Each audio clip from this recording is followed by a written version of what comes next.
What's up, guys? I just wanted to bring this up to you guys because I don't know if a lot of you have seen this article or seen this live stream, but I thought this was very interesting. And as I cover everything related to Resident Evil, this is no exception. But the funny thing is I don't see a lot of places covering this, at least not yet, and this was posted 11 hours ago. I saw it about 2 hours ago, but you know, I wanted to make this video today for you guys. So Capcom from time to time does this live stream on their YouTube channel called Capcom TV, which is basically them talking about a bunch of their different IPs. Some they show in detail if they have gameplay, some they show images, collector's editions, etc. And it's completely in Japanese, both language and written, like, you know, the text of it, the subtitles. So if you're completely, like, you know, if you don't understand Japanese at all, like me, then, you know, you're not going to understand what the hell's going on. They did talk about Resident Evil 3. They were showing out the collector's edition. I actually was watching the stream live, and obviously I couldn't really take away anything from it, just from the images and like when they were showing the collector's edition and the art book and stuff like that. But thanks to a Reset Era forum member, Dusk Golem, thanks a lot for this, he summarized what happened. And this is some cool news, so I'm going to share it with you guys and then give you my thoughts. So the producer confirmed that Resident Evil 3 Remake will be different from the original, with some story events possibly being dramatically changed. The main goal of the Resident Evil 2 Remake was to be as faithful as possible to the original, but with the remake of the third entry in the series, Capcom wants to make the characters more interesting. In this regard, it's being confirmed that Dario will have a much bigger role in the game compared to the original. Additionally, the Hunter Beta enemy will be present in the game, but it will look much different, as it was being reimagined for the new gameplay style. And that's about all the information, but that's pretty cool. For those unfamiliar, because I've had comments, you know, completely like trying to call me out like like I'm, you know, confused. Resident Evil 3 was meant to be, well, Nemesis was meant to be a side game just called Resident Evil Nemesis, and Code Veronica was meant to be Resident Evil 3.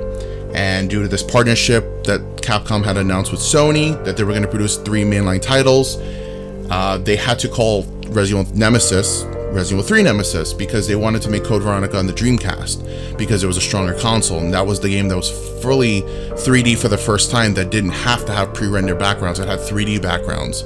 So they wanted to take advantage of the Dreamcast, but because of the deal, they had to call Resident Evil 3, well, Resident Evil Nemesis, Resident Evil 3 Nemesis. So that's why I personally feel, objectively, like Code Veronica, in terms of story, really is the real sequel to Resident Evil 2, but that's not to say that Resident Evil 3 is not important. That's not to say that Resident Evil 3 isn't a main game. I feel like both are main games, and it's just, you know, regardless, Resident Evil 3 is Resident Evil 3, and that's what we know it as. So I'm very curious to see, you know, because this is now, you know, being done from the ground up, and now even being changed, what things they can do to even make this an even stronger title and connection to the series. So that's going to be cool. So obviously we know that Dario, so for those unfamiliar, Dario's the guy that right after the very, like, you know, 1 minute beginning where you escape from the zombies with Jill, you have this cutscene with the guy, and that he, you know, locks himself up. That's Dario.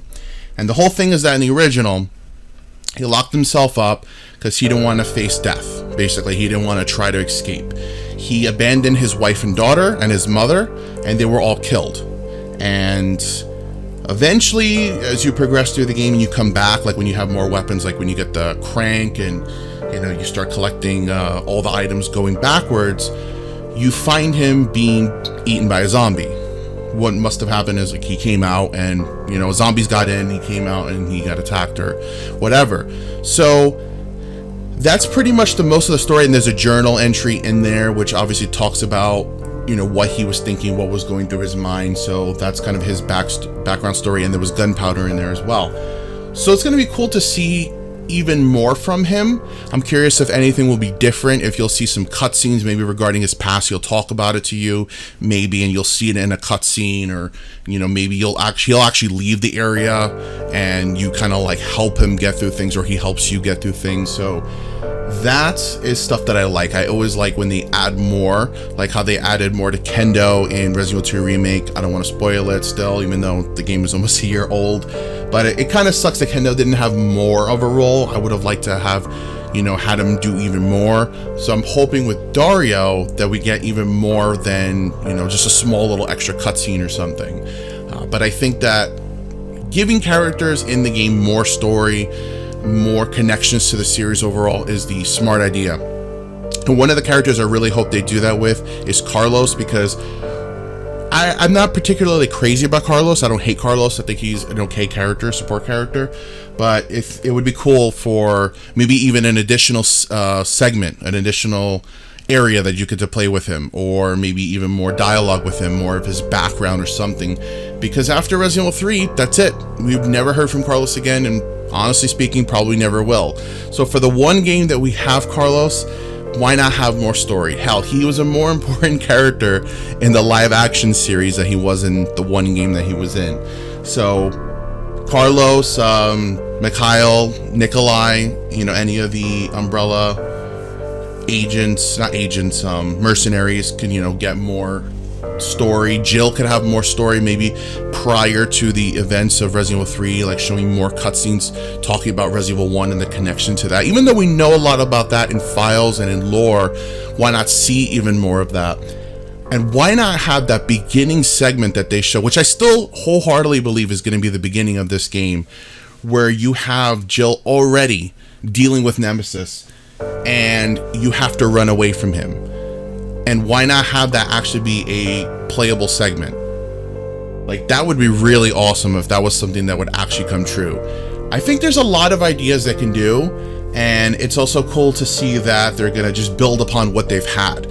I don't want them to ever half-ass it. They're getting help from this game. The funny thing is, Capcom R&D division is not the only one working on this. Some members from Platinum Games who actually worked on some of the original Resident Evils, because those unfamiliar, a lot of Platinum Games was Capcom developers. A lot of key Capcom developers that worked on, you know, Devil May Cry, Resident Evil, Street Fighter, a lot of big, you know, a lot of big mainstays, even games like Okami and Beautiful Joe. So, you know, why not have help from some of the originals? And yeah, why not make this a bigger and better game? I think Resident Evil 3 Remake is, regardless if it was just like a faithful remake, would be fantastic, but to have even more to what the story and, you know, whatnot is, maybe even have more areas. We already know the Hunter's coming back, which is awesome. The Licker was terrifying as hell and just insanely annoying to deal with for the most part in the remake of Resident Evil 2. So I could only imagine that the Hunters will be so much worse. They were one of the worst parts of like RNG factor when it came to the original Resident Evil 3. So let's see how they're going to be in this game. Either way, guys, I didn't want to make this video too long. I just wanted to discuss some of the brand new updates as we got. It's not a lot, but it's still something to think about, something to discuss. Let me know what you think about these details and what you would like to see different, what characters you would like to see get more story, maybe if you wanted some new locations, anything of the sort. Either way, let me know what you guys think, and I'll catch you in the next video. Thanks for watching.